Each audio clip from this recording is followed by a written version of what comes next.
Hello everyone, this will be an absolute one take. My laptop is on like an hour's left of battery, and I left my charger at my job. This is my like fourth time doing this. I don't know how it keeps happening, but I absolutely want to record this video today. If there are any issues, I apologize. It might be my battery saver acting up. Also disclaimer, I made this PowerPoint a couple days ago, and I'm no longer it took a break, as you all know, so I might not be as not alert, but like in line with what I'm doing as usual, because normally I know exactly what the next slide says. It's been a few days since then. Welcome everybody to Mr. Benton's house, to Mr. Benton's like dorm apartment. The lights work. This one got fixed like 2 days ago. It didn't work for like a year, but it ruins the entire shot. So we're gonna be going with a little lamp pointing at the wall that points at my face. We're doing with what we can do today. Let's get straight into this. Hello everyone. So let's see the lesson plan for today. This will be the last PSTAR video, of course, the English, obviously. Today we're going to be talking about flight plans and flight itineraries, clearances and instructions, aircraft operations, regulations in Canadian airspace, and controlled airspace, and lastly, aviation occurrences. So, flight plans and flight itineraries, what are these? Essentially, they're a way to let people know where you are. If I want to just go to Rimouski tomorrow, and I disappear, and I don't tell anybody I'm going to Rimouski, that's a pretty bad idea. They don't know where to look. They'd look near my house, but I might be halfway to Rimouski crashed, right? Kind of same idea for those who, if you hike often, you want to let people know in case you're not there, so they know where to come look for you, right? Similar thing. Both are either is required by law if you're going over 25 nautical miles from the departure airport or aerodrome.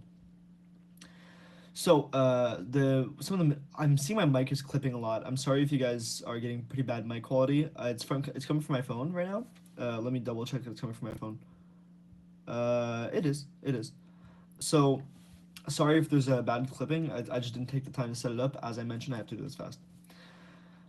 Some of the minimal information you're going to need on a flight plan would be the aircraft information, the route, including the stops you make, departure time and flight time, and additional info. That would be like fuel, people on board, endurance, all this stuff. Plan is made with FSS and filed with FSS. We spoke about FSS last class. Essentially, there's a couple ways of doing it. You can go on the website and file that. What I normally do is a bit faster. Sometimes I call them up. I say, hey, I'd like to file a flight plan. They'll ask me questions. I'll answer the questions. With a flight plan, it's a bit more official, right? So actually, I didn't get to the differences between a flight plan and an itinerary. So sorry about that. So a flight plan is a bit more official, and an itinerary is a lot more like it's whatever. When I say official, I mean in the sense that the flight plan is made with FSS, with an actual like government organization, and it must be closed within 60 minutes of landing. You have 60 minutes since you like from the time you land to close it.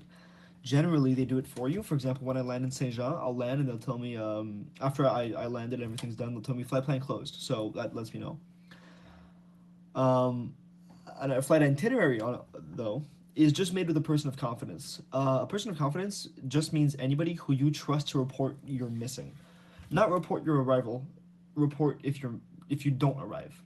Bit of a nuance. We'll get to it later on with the questions, I believe. The arrival report must be made 4 hours of landing. Though preferably would be ASAP. So flight itinerary can just be anyone. If I tell my mom, hey mom, I'm going flying today. I'm going to go to Rimouski.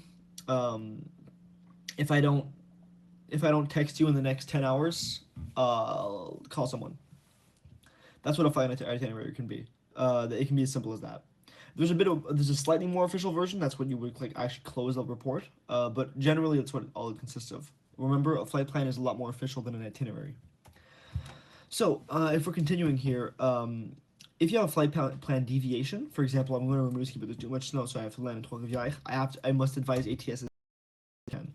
ATS could just be anybody I'm talking to, or I could call the radio. Say Quebec radio. I'm diverting to Rimouski, to Trois-Rivières. Update my flight plan, please. This is a bit weird, but it's in the questions. If you want to file an intermediate stop between 2 points, so you repeat the stop name in the route column. You have to in the route column. You really have to remember that. If you're including the total time of your flight, that's including stops. Let's say I'm going from Saint-Jean to Trois-Rivières, like, but let's say an hour. It's not, but let's say an hour. To take a 30-minute stop and then I go to Quebec. That's a half hour. Again, it's not, but let's say. My total flight time isn't an hour and a half. It's 2 hours because of the 30-minute break. Lastly, let's see some extra little things for VFR flight. VFR, we visual reference to the ground. So if you're flying a plane, not a helicopter, you must always have, at the very minimum, 30 extra minutes of fuel at cruise speed, then plan for the flight. This is just to help with any inconvenience. If there's too much snow and you can't land when you need to land, if you whatever might happen, you need 30 minutes of minimum extra fuel at cruising speed. That's how you calculate that. For helicopter, it would be 20 extra minutes. I believe that might be in the cadet exam. Let's get straight into questions. I realized in the French video I forgot to put the question slider, so we're going to be put straight into the questions here. How is an intermediate stop indicated on the flight plan form for a VFR flight? So we saw that a second ago. It would be in number 3 by repeating the name of the intermediate stop and its duration in the route column. Pretty straightforward, nothing to do other than memorize in this case. With regard to a flight itinerary, the quote responsible person means an individual who has agreed to report the aircraft overdue, is 18 years of age or over, holds an aeronautical license, or 4 has agreed to report the arrival of an aircraft. So we know it's not 2 or 3. I used the example of my mom, right? So my mom's not a pilot; it could just be anyone. And 18 years of age or over doesn't really have to do with anything. It's kind of it's a moot point. So is it reporting the aircraft overdue or the arrival? So here's how I explained in the French video, and I'm pretty proud of how I explained it. So imagine you have to choose between 2 people. Your friend Bob, who is a total like slacker on everything, or actually forget the other person. Imagine your friend Bob, right? Your friend Bob, you tell him you're gonna go flying. You say, if I'm not back in 5 hours, call someone. He'll be like, yeah, whatever. If you show up, he's gonna remember like, oh yeah, he's back. Let's go. I'll just fill the flight report. That's cool, because you could remind him. If you don't show up, he might just be on his like watching TV, not caring at all, and might not realize you're gone. Right? In this case, it's more important that the person reports the aircraft as overdue rather than the arrival of the aircraft. I hope that makes sense to you all. The amount of fuel carried on board any propeller-driven airplane at the commencement of a day VFR flight must be sufficient, having regard to the meteorological condition and foreseeable delay in flight, to fly to the destination aerodrome. Such a long question. How much extra fuel do you need to fly in day VFR? Fly to the destination aerodrome plus 45 minutes at a normal cruising speed, plus 30 minutes at a normal cruising speed, to a specified alternate plus 45 minutes, or to a specified alternate plus 30 minutes. So in this case, it's kind of counterintuitive. This is the least safe option is the answer. But you have to think about practicality. Fuel is very expensive and very heavy. About an hour of fuel is worth $90 more or less right now. And that's for small planes. If every time I had to fly, I had to prepare another airport I land to plus 30 minutes of that, or plus 45 minutes of that, that could be terrible. That could be very bad, especially up north when there's one airport per like a billion miles. The 30 minutes is gonna have to do. It's a question of practicality, really. Let's see here. Time lapse from time A to B, 1 hour 15. Time over time at B, 30 minutes. Estimated elapsed time B to C, 1 hour and 20 minutes. Using the above information, what time should be entered in the elapsed time box of a VFR flight plan? So we saw this a second ago, that stops count in the flight time. So in this case, the answer would be 3 hours and 5 minutes. That's all it is. There's no other possible. Hello. There's no other possible option. Fantastic. Let's see clearances and instructions. So, before we start anything, no matter what, if ATC speaks to you, you must speak. You can't just let ghost them. You have to accept or refuse. And as we mentioned a billion times so far, but I'll mention it again, the PIC is always responsible for safety at any given moment. So a clearance is something that you must comply with when Oh, did I? I'm so sorry, guys. In my PowerPoint, I actually flipped them around. It's not. I'm so sorry. A clearance must be complied with when accepted by the pick. So, ATC might say cleared to 4,000 feet. If I don't want to go to 4,000 feet, I just don't feel like it. I'll just say negative. I'm going to say 2,000. That could be my own reason. I could see a cloud, or I could just not feel like go to 4,000. So that's what's gonna happen. I'm not gonna go to 4,000, and I didn't accept it, so it's not true. Um, Conversely, if I'm told clear to 4,000, I can't go to 4,000 feet and say clear to 4,000, thank you. It has to be happen when I accept it. An instruction, on the other hand, must be complied with when received by the pick. So, um, they might say ATC might say turn right heading 250. That's not a I don't feel like turning right heading 250 right now. It's a no. You will turn right heading 250 this instant, because it is a safety hazard. Right? There could be a plane coming next to you that you're about to hit, so they're gonna make you turn right to different direction. Right? I hope that makes sense. Instruction is a lot more important than clearance. Instruction is complied with when received. Clearance is complied with when accepted. So if there's a deviation with a clearance instruction, you must advise ATC as soon as possible. But if you don't have time, you have to act first. Let's say there's ATC says turn right heading 250, and while you're turning, you see a hot air balloon that ATC didn't see coming like right into your face. You will turn the other way around immediately. Get out of that hot air balloon's way, and then when it's safe, you will say whatever, unable, hot air balloon in the way, whatever, right? Like, um, I hope you guys remember the priority for aviation. Aviate, navigate, communicate. You fly before you can navigate. You navigate before you can communicate. Fantastic. You must always stay VFR.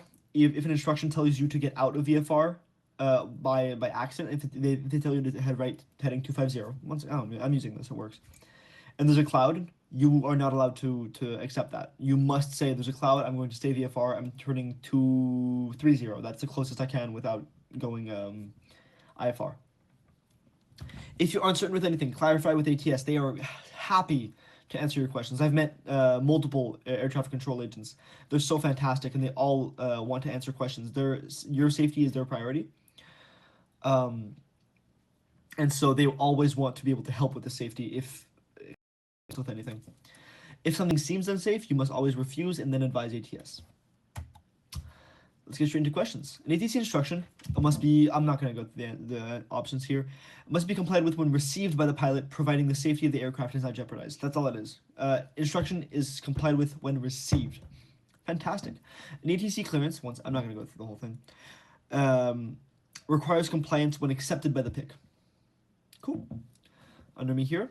An ATC clearance or instruction is predicated on known traffic only. Therefore, when a pilot is proceeding in accordance with a clearance or instruction, the options here actually, ATC is relieved of the responsibility for traffic separation. The responsibility for traffic separation is divided between ATC and the pilot. The pilot is not relieved of the responsibility of traffic avoidance, or 4, the pilot is relieved of the responsibility of traffic avoidance. So what this is saying is that ATC bases everything they say off of known traffic, so off of what they see on the radar. But if something's not on the radar, what happens, right? So this one's a bit tricky. Some might say, oh, well, ATC is relieved of the responsibility of traffic separation. Not relieved, per se. The responsibility for traffic separation is divided between ATC and the pilot. Not exactly true. The most accurate answer in this would be the pilot is not relieved of the responsibility for traffic avoidance. In any situation, whether it be cadet or PSTAR or Transport Canada exam, whatever is more true works. In this case, I don't know if the responsibility for the traffic separation is divided, although what I do know is that the pilot is not relieved of the responsibility. I hope that makes sense. It's like one is more sure than the other. One has more information. Like so the more specific one, don't go for that. Go for like the more general one that is still true. Um, yeah. So the answer would be number three in this case. A pilot, after accepting a clearance and subsequently finding that all or part of the clearance cannot be complied with, should disregard the clearance, comply with only the part that is suitable, comply as best as possible under the circumstances to carry out the clearance, and need not say anything to ATC, or four, comply as best as possible under the circumstances and advise ATC as soon as possible. In this case, the answer is, to me, obviously, but I understand if it's not to you. Four, comply as best as possible, like do what you can, but don't jeopardize your safety. ATC as soon as you can. It's not number one, because part of that clearance might be useful, right? If they say cleared heading 250 and to 5,000 feet, and 250 is no problem, but there's clouds at 4,000 feet. Don't just say I'm just gonna stay here. Go to climb to like 3,000 feet or whatever, 4,000 feet, and then and turn and say, hey, I have a problem with clouds. We get the idea. Aircraft operations. So this is gonna be a lot of random information. Is this the one with a lot of random information? This might be the one. There's a lot of throughout this whole presentation. There's a lot of random information that's not super cogent. Right? This is a memory thing. So when I don't have my airplane with me, what I do have is a little Lego guy, and like a spaceship. So this is gonna be what it's gonna be. Is the front, is the back. I hope this is understandable. So let's say a plane is not moving yet, but has its thrusters on, its engines on. The ground idle blast danger area. That means the area behind at which it is dangerous to be behind. Because even if the propellers aren't or engines aren't turning fast enough to create like movement, it's still a lot of air and dangerous air coming out. So for an executive jet airplane, that is a very small, the smallest jet airplanes you can find, like private jets, you need to be 200 feet behind. For medium-sized transport planes, 450 feet behind. And for jumbo jets, 600 feet behind. I remembered 246, and the 4 being 450. You have to remember that. Now, for the takeoff thrust, that's different now. Now there's enough power being generated by the engines to create takeoff thrust. So the distance changes. For executive size, it is 500 feet. For medium size, 1,200 feet. And jumbo jet is 1,600 feet. For this one, 500, 1,200, 1,600, whatever. I think the only question on the PSTAR is related to the medium, so 1,200. It might be executive though. I'm not certain. A sentence you need to remember is that a 45 knot blast area can be expected 60 feet behind the propellers of a large turboprop airplane during taxi. What that means, if you're taxiing and behind a large turboprop, there can be a lot of wind if you're relatively close to the plane. Thunderstorms. Do not take off or land near a thunderstorm. That is stupid. Don't be stupid. You must stay 20 nautical miles away from any thunderstorm at the very minimum. If a thunderstorm is near your destination, what you're going to want to do is hold over a known point, clear of the thunderstorm until it is well past the aerodrome. Point. That is A, so if you land, you know where you are. Well, if you crash, you know where you are. And that you don't get moved, right? You know, I'm going to stay around this, I don't know, like water tower, so that you don't get moved without noticing, because you're just staying around the water tower. Hope that makes sense. Feels pretty intuitive to me. ELT. So ELT is a machine. It stands for Emergency Locator Transmitter. So it's your little like safety box, essentially. On every plane, on most planes there should be. I believe it's a minimum for most types of flight. I don't recall at this very moment though. It's a little machine that transmits on 1 to 1.5 megahertz, as we've seen, the international emergency frequency. There's three modes of it. It's on, standby, or off, right? What this does is, let's say you've crashed and you turn it on. It'll send a little beep. This boop, boop. Hey guys, beep. Come find me. Beep. I'm here. Beep. So it'll like send emergency teams to your position to be able to find you in case you need it. So the way to use it is you just turn it on and you wait. You won't be hearing anything. Nothing, you might see a little light, but that's it. You just turn it on and you wait. There's no turning it off again. It's just on. If you do want to test your ELT for whatever reason, you can It just must be for no more than 5 seconds within the first 5 minutes of every. Did I say ATC hour? I meant UTC hour. I don't know. I think I was getting sick when I was writing this, so um, a lot of this might be just me like doing it too fast. Of every UTC hour. Um, I said in the French video, I'll say whatever. Why UTC hour? Because some parts of the world actually aren't in integer divisions of the time zones, right? Like in Australia, East, there are some parts where it's like 5 hours, sorry, like 5 hours less than UTC, 5.5 hours, like 5 hours and 15 minutes, like something stupid like that, right? So we said in the no more than 5 seconds in the first 5 minutes of every ATC hour. How do you test this? You listen on 1 to 1.5. You turn it on, and if you hear beep, okay, it's good. If you use accidentally, contact ATS as soon as you can. Let's get into questions. Engine is left running on the ground and no person remains on board, the aircraft's movements must be restricted and 1. It must remain in sight of the pilot at all times. 2. Must not be left unattended. 3. Its gross weight must be below 2,000 kilograms. Or 4. Its control locks must be installed. I'll let you guys think about this for a sec because I didn't mention it in my class. It must not be left unattended. It's kind of silly. This one always used to bother me, but it can be super simple. If I want to put my 3-year-old nephew in the not three, my like 8-year-old nephew, let's say, in in the plane and just hold like press down on the brakes. That's cool. That's legal. That's fine. Is it a smart idea? Maybe not. That idea. In an emergency requiring the use of an ELT, it should be turned on immediately and left on at the ETA of the flight plan for the first 5 minutes of every UTC hour or during daylight hours only to conserve the battery. 2 is stupid because you might not be alive by the ETA of the flight plan. 3 is for testing only, and 4 is also stupid. You want to be able to be saved at any time of the day. The answer is 1. An aircraft's 1 to 1.5 megahertz ELT may be switched to transmit for test purposes anytime, I'm just going to say it, during the first 5 minutes of any hour UTC. Fantastic. Let's see this last one here. When issued a clearance to land and hold short of an intersecting runway, pilots. Oh, I didn't talk about this one. So imagine this is your runway, and you have like a taxiway coming out here. Actually, 2 runways intersecting like this, right? So what ATC might want you to do is land. Actually, let's say this is where like this bracelet here is where the intersection of the runway is. Okay. Yeah, like this. So let's say ATC they want you to land and then stop before you get to the end, right? Like not use the whole runway to land, just land and then use the other runway, right? What should you do? So A, shall comply regardless of the circumstances. 2, you may taxi across the intersection after departing or arriving aircraft has cleared their path. 3, if you inadvertently go through the intersection, you should immediately do a 180 turn and backtrack to the hold position. Or 4, should immediately inform ATC if you're unable to comply.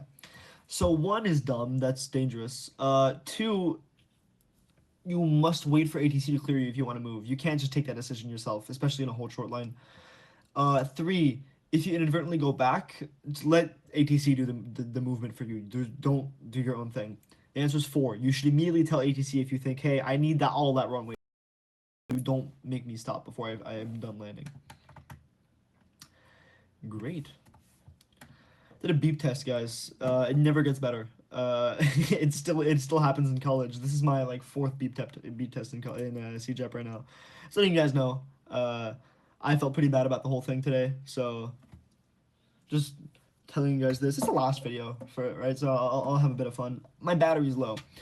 Let's talk about Canadian airspace. So VFR is flying with visual reference to the ground. We've spoken about it a lot, but here's the actual definition.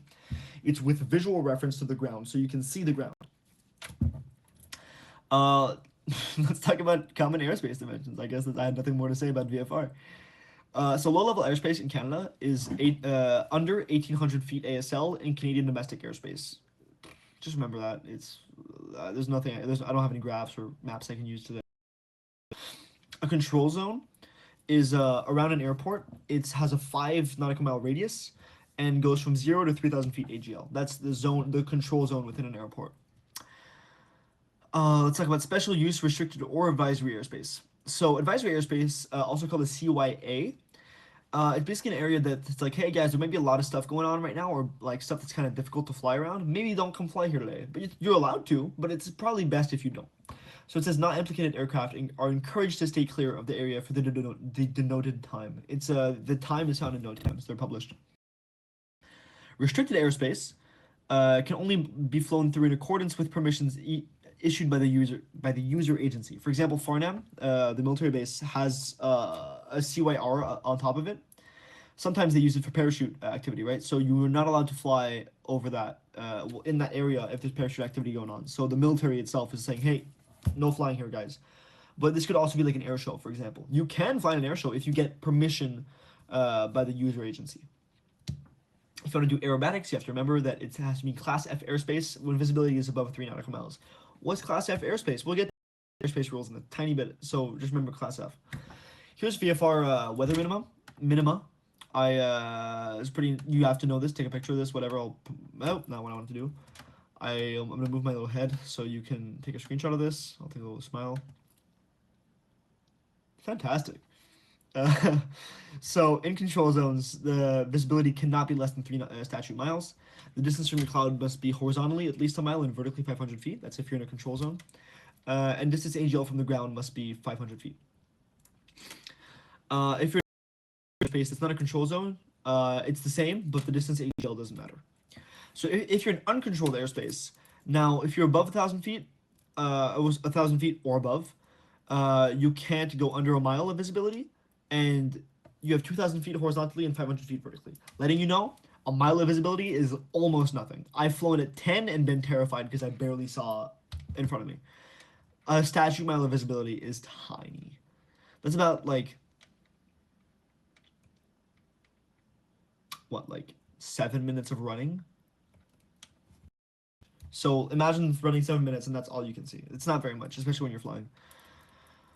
Below 1,000 feet, it has to be 2 miles for planes, and you must just stay clear of clouds. Like just there's not a distance, but just don't be in a cloud. And then for helicopters, it's 1 mile and clear of clouds as well. So these are more random rules here. One may not create hazard to person or property by throwing things out of an aircraft. You must stay 500 feet from all person, vessel, vehicle, or structure. Let's imagine at the bottom of my screen here is like the ground. I've built a little house sticking out here where my finger is. If I'm flying, there's like a around my finger now where I cannot be flying. That's what I mean by person, vessel, vehicle, or structure. You may not take off or land in a built-up area unless it is in an airport or military aerodrome. Built-up area is just city. I feel this like this makes sense to me. I don't think I should be explaining this anymore. In a built-up area, you must stay 1,000 feet above the highest obstacle within a 2,000-foot radius. So, where you are right now, take a 2,000-foot radius around you, look for the highest thing in that radius, and then add 1,000 feet above that. That's where you must be. If you're in a helicopter, the 2,000-foot radius comes down to 500-foot radius. You must show your license if asked to police officers, immigration officers, or those authorized by the minister. So if your teacher, like your regular school teacher, asks, "Hey, can I have to see your pilot's license?" You're allowed to say no. I don't see why you would, but you're allowed to say no. To fly in formation, so that means multiple planes like kind of flying close to each other, like we saw at air shows. This is kind of silly. You must organize with picks in advance. That's the only law. That's all you need to know. Is that a smart decision? No. So is that a legal decision? No, because you have to stay smart. But if I want, I could just be, "Hey man, formation today," and he could say, "Hell yeah." Sorry, he could say yeah, and so I could go flying in formation. So what is the ADAS? The Air Defense Identification Zone. Essentially, it's a zone around, mostly around borders with Canada, the eastern border more so. That's like the government is tracking and making sure. Okay, I know what plane this is. I know what plane this is. I know what plane this is. Because if the military sees a plane they're not expecting on there, they're gonna send fighter jets. All you have to know is that it applies to all aircraft. Let's see two other things here. Day and night, and then also altitudes for VFR flight. How much longer does my battery tell me I have? 31 minutes. I think I'm fine for 31 minutes. I think I should be good. I might not be able to upload it today, but for those, if I'm uploading this not today, I'm recording this on Wednesday night, so I might post this Thursday night or Friday morning. I'll see. Let's see. So, here we have on the left here, we have the horizon. What is this, right? So we're showing how much time in the day is considered night, right? Imagine the circle is like a clock, and where the sun is, actually, more so. Uh, if you have the sun, which is horizontal with the horizon, that's sunset, and then if it's a bit lower, you call that twilight. There are multiple different types of twilight. The twilight that we use in aviation is called civil twilight. Um, Day is defined as the beginning of civil twilight in the morning to the end of civil twilight at night. So see all that blue zone that says twilight? That's still the day in Canada, in aviation. Night is then conversely defined as the end of evening civil twilight to the beginning of to morning civil twilight. Fantastic. And let's see altitudes for VFR flights. So let me move my camera here. Let's say I'm flying from Saint Jean to Cornwall. That's a city like right on the border with Ontario and Quebec. I'm flying there, and I don't know what altitude to fly at. Well, thankfully, there's a law for this. So if you're flying under 3,000 feet, it does not matter. If you're flying 3,000 feet and above, that's where the law applies. The law essentially says if you're flying from 0 to 179 degrees magnetic, I'm not going to go into that, but magnetic course, you will fly at odd thousands plus 500 feet. That means 3,500, 5,500, 7,500, 9,500. You get the idea. Odd thousands plus 500 feet. And if you're flying from 180 degrees to 359 degrees, and once again, magnetic course, you'll be flying even thousands plus 500 feet. What's important in this case is to know where the edge cases are. A lot of questions, I've had questions of like, okay, if you're flying at 0 degrees, where do you fly? It's like, oh my God, like what does that count as? The left or right, right? So remember, 0 is on the right and 180 is on the left. I think that's clear. Let's get into, I think I have 2 pages of questions here. I'll make this as fast as I can. When operating in accordance with VFR, aircraft shall be flown with visual reference to the surface. That's what VFR means, with visual reference to the surface. So in this case, it would be answer number 3. EDIS rules normally apply, number 4, to all aircraft. That's all it is. What distance from cloud shall an aircraft maintain when flying below 1,000 feet within uncontrolled airspace? You can refer to this diagram at any time, but the answer would just be clear. Did you say uncontrolled airspace? I want to make sure. Yeah, uncontrolled airspace. The answer would be clear of cloud. If you're under 1,000 feet, you don't have much going for you, so just clear of cloud. AGL. I have to stress it's 1,000 feet AGL at the ground level and not at sea level. Day in Canada is the period of time between the answer in this case is the beginning of morning civil twilight and the end of evening civil twilight. So it would be answer number 3. That's what we just saw a second ago. What is the height AGL above which aircraft in VFR flight shall be operated to conform to the cruising altitudes order? The cruising altitudes order is the thing we saw about like what degree you're at basis what altitude you're at. I mentioned it quickly, but I want to reinstate it, and I put it here for a reason. It's 3,000 feet. So if you're above 3,000 feet, you then comply with VFR altitude. Well, the cruising altitude orders, sorry. Formation flying is permitted only if such flights have been prearranged by the commercial pilots by the pilots in command. That's all it is. Doesn't have to be with commercial pilots. Doesn't have to be above 3,000 feet. Does not even have to be led by a pilot whose license is endorsed for formation flight.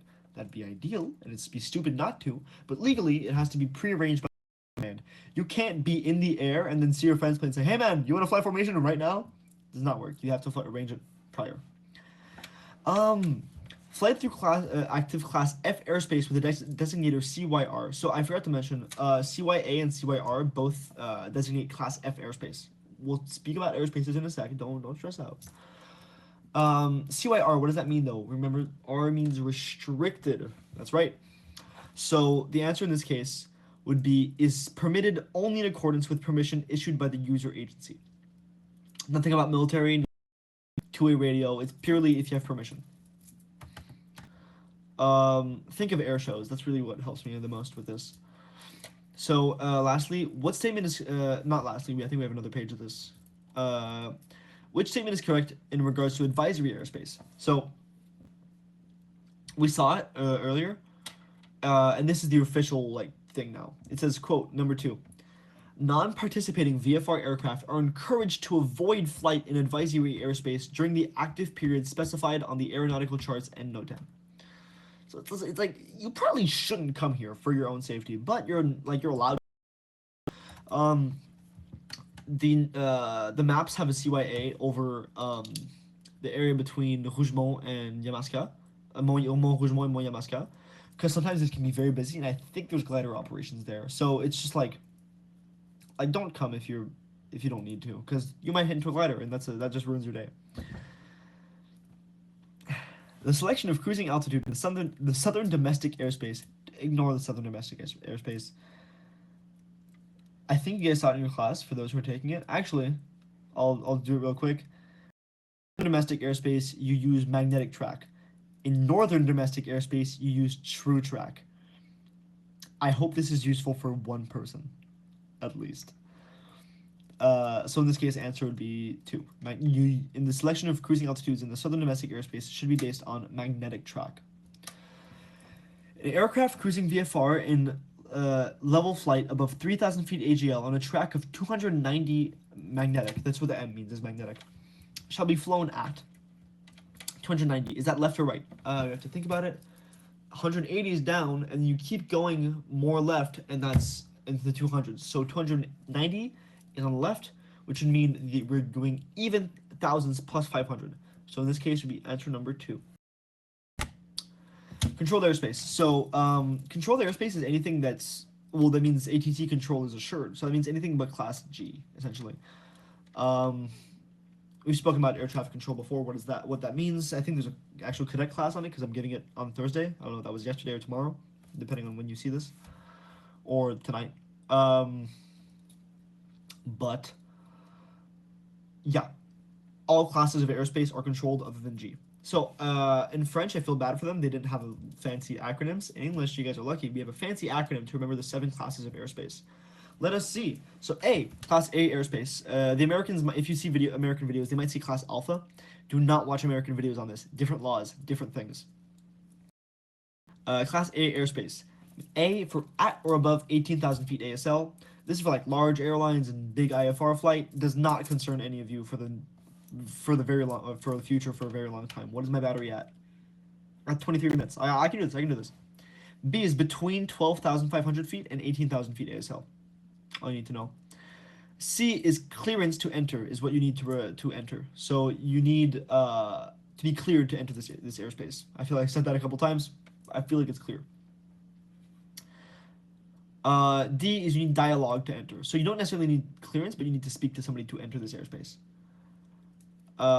E is easy VFR, so you don't need to talk to anybody, but ATC is still assured for you. F is fancy flying, so special use. Special use is like I mentioned, the parachuting would be F.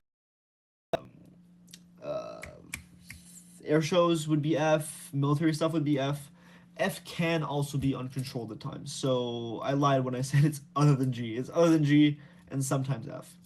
And G is general, so uncontrolled airspace. The VFR minima, we saw this earlier. You need to be 500 feet in controlled airspace. You need to be 500 feet from clouds vertically and a nautical mile horizontally from clouds, and with 3 miles of visibility. I think this is exactly the graph I showed earlier, so it should be fine.